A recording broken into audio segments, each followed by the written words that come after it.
Hello, welcome to Revenant Reads. I'm Vin, and today I have a used book haul.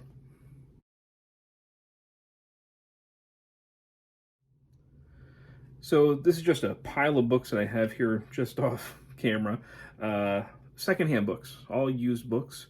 Some of them that were kindly mailed to me just very recently, and some that I went to some of the charity shops around here, the thrift stores, etc. Just some finds that I got. None of which I've read before. So if anybody has read these and they have any thoughts, I'd certainly be curious as to what they are. So first couple books here, Michael K. Vaughan, who has an excellent channel that people should check out. He was kind enough to send me a box of books. And the first one that, the whole reason for sending it was this one, Spock Must Die by James Blish. This is really the first original Trek novel, and originally published, what was it, 1970? This is one of the reprints from 1972, and excuse me, James Blish had been writing adaptations of the show, and mostly successful with that. They're fun. They're like fun short stories. Although many of the ones that he was writing, he hadn't actually seen the episodes. He was going off of draft scripts, so sometimes his interpretations of those things can be a little bit interesting. It's kind of a historical timepiece, and how it could vary from the actual episode. But there was a demand for some more original content, so he wrote this novel. And I have not read it yet.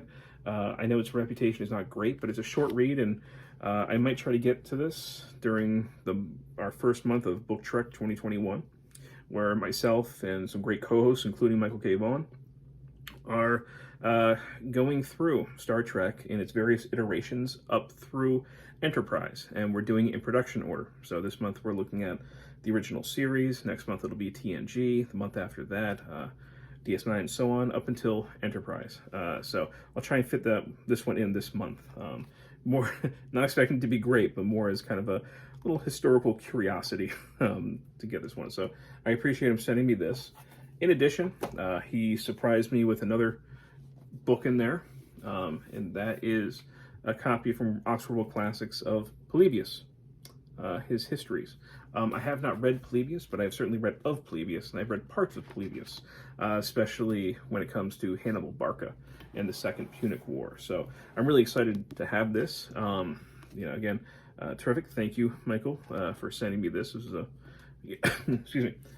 He said he had an extra copy, and I'm thankful that he did. He also sent me, because we are doing a read-along, not just he and I, but a whole group are doing a read-along on Voxer of Herodotus and the histories. And he has the amazing Landmark edition, which has all kinds of maps and everything like that to help you out. I don't have that. I do want to get it. I do plan on getting it. But he had some of these that he sent me to help me along. The Penguin Historical Atlas of Ancient Greece and also of Ancient Rome. These were published in the 90s, but they have all sorts of maps to kind of help me along a little bit through Herodotus. So it's a consolation prize for not having the Landmark yet. Not having it yet. But again, thanks to Michael for those.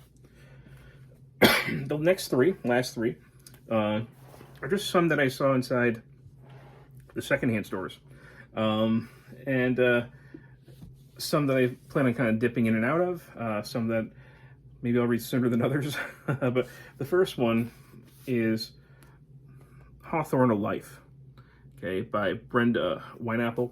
I don't know a lot about this biography. I do like Hawthorne. I've read, of course, Scarlet Letter, The House of Seven Gables. I've been to The House of Seven Gables in Salem. I think that this was published in 2003, and this is by Random House. I do think that he's an interesting character, person. I like some of his, especially more gothic writing and some short stories like Young Goodman Brown. And I do know a little bit about his life, but I am interested in finding out more. I have not read a lot of writers' biographies. trying to think if I have really read any necessarily writer biographies. I'm not sure. I know I have one on Poe that I'm going to get to at some point. So maybe I'll read that one and this, two contemporaries in sort of American Gothic fiction.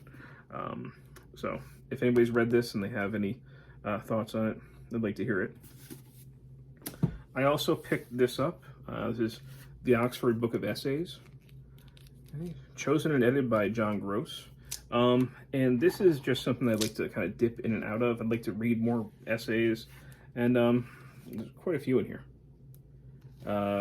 Going back to, the 1500s, starting with Sir Francis Bacon, and ending with like Clive James, Joseph Epstein. So yeah, this edition having published in 1991, so it's going to go up until then. But again, something that should be nice to dip in and out of. And the last one I picked up, I know I'm not going to get to anytime soon, but I grabbed it while I saw it, and that's Bernard Cornwell, The Burning Land, one of the books in the Saxon Tales, which I really want to get into. I think this is like the fifth or sixth book though, so this is obviously not where I'm going to start. But once I get the other ones, if I keep going to secondhand stores, I'll slowly pick them up. But this is the first one I've picked up. Again, not going to get to anytime soon, but I'm really glad to have it, and I will one day get to it. But I've been immensely curious about this series. So, not a bad haul, I think, for used books. I have some of the great things that Michael K. Vaughan sent me. Right, I got the Penguin Atlases of the Ancient World. We got Polybius, and then we got Spock Must Die by James Blish. And then from the secondhand stores around me, I picked up The Burning Land, the Oxford Book of Essays, and Hawthorne Life. So, not bad. Again, if you've read any of these, I'd love to hear your thoughts on them. Thank you, BookTube.